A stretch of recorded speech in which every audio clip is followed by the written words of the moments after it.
Hello guys, welcome back to my YouTube channel. तो आज हम एक ऐसी कहानी लेकर के आए हैं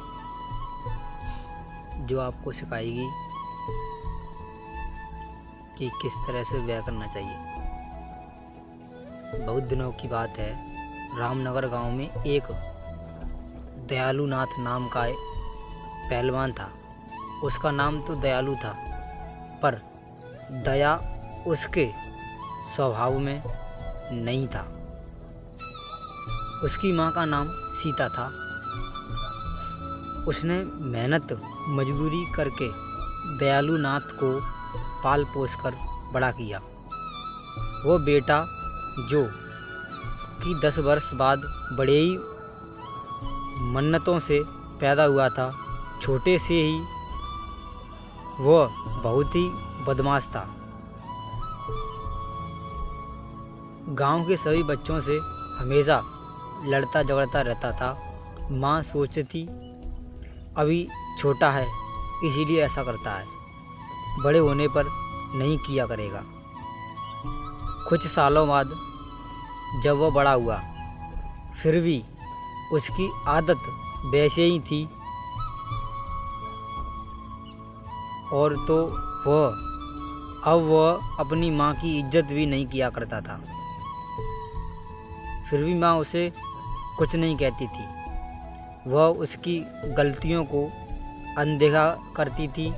सीता को ऐसा लगता था कि वह आज नहीं तो शादी के बाद सुधर जाएगा, लेकिन दयालु नहीं सुधरा। जब वह 20 वर्ष का हो गया तो वह और भी अत्याचारी बन गया। उसकी आदत इतनी बिगड़ गई थी कि वह अब अपनी माँ और पिता पर हाथ उठाने लगता था। 2 साल बाद उसके बूढ़े पिता भी दुनिया से चले गए। माँ अब अकेली रह गई थी। उसे अपने बेटी की चिंता होने लगी थी कि उसकी मृत्यु के बाद उसके बेटे का क्या होगा, उसे खाना बनाकर कौन देगा। उसकी माँ ने सोचा, इसकी शादी एक अच्छी लड़की से कर देंगे तो दयालु का जीवन सफल हो जाएगा। उसका ध्यान अपने परिवार में लगा रहेगा तो वह गुस्सा भी नहीं करेगा। लेकिन ऐसा नहीं हुआ। शादी के बाद तो वह और भी बिगड़ गया।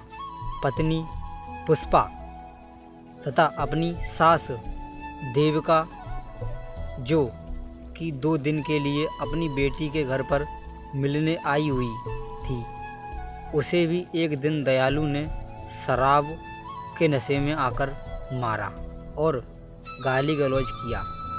बेचारी पत्नी क्या करती, वह गरीब परिवार से थी और ज़्यादा पढ़ी लिखी भी नहीं थी, इसीलिए वह चुप रही। कुछ महीनों बाद उसकी बूढ़ी माँ की भी मृत्यु हो गई। 4 साल के बाद अंदर उसने पुष्पा 3 बच्चों को जन्म दिया।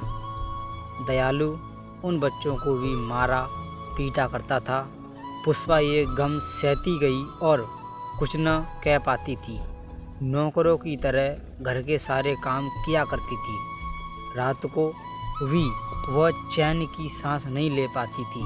उसका पति शराब पीकर आता और मारता करता था। 10 साल तक तो बेचारी पुष्पा जैसे तैसे करके कामकाज करती रही, अपने अत्याचारी पति की मार सहती रही, ताकि उसके बच्चे पढ़ लिख कर अच्छे ऑफिसर बन जाएं और वे उनकी माँ की तरह जीवन न जिएं। भगवान की कृपा और पुष्पा की मेहनत रंग लाई। जो कॉलेज में पढ़ती थी वह में प्रथम आई। उसकी माँ का सपना पूरा होने लगा था। उसे अपनी बेटी पर गर्व था कि ये एक दिन बड़ा मुकाम हासिल करेगी। अचानक एक रोज़ उसके पिता शराब के नशे में घर आए। अपनी बड़ी बेटी रीना को बुरा भला कहने लगे और मारने लगे। रीना पढ़ी लिखी और समझदार लड़की थी। उसने जैसे तैसे करके अपने आप को बचाया, यहाँ तक कि माँ भी उसे बचाने आई तो उसे भी मारा। यह देखकर उसने दोनों भाई चुपचाप एक कोने में बैठकर रोने लगे। रीना अपनी गलती के बारे में पूछती है कि मैंने कौन सी गलती कर दी, सीधा कॉलेज से घर ही तो आ रही। हफीता शराब की हालत में जोर से बोलते हैं, मैंने अगली बार तुम्हें राहुल के साथ देखा तो समझ जाना।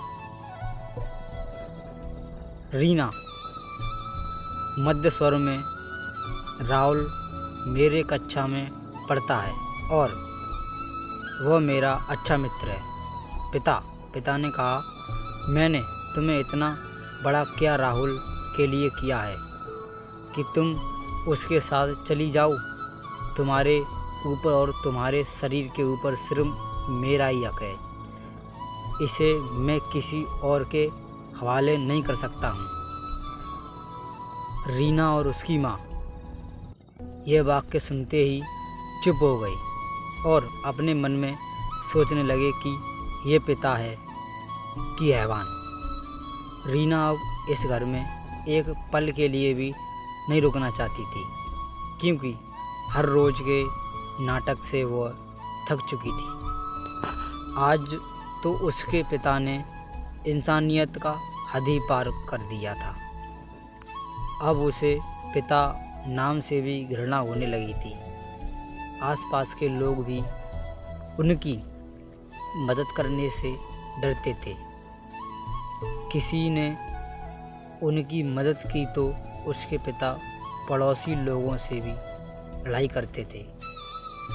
लोग उनकी मदद तो करना चाहते थे पर कर नहीं पाते थे।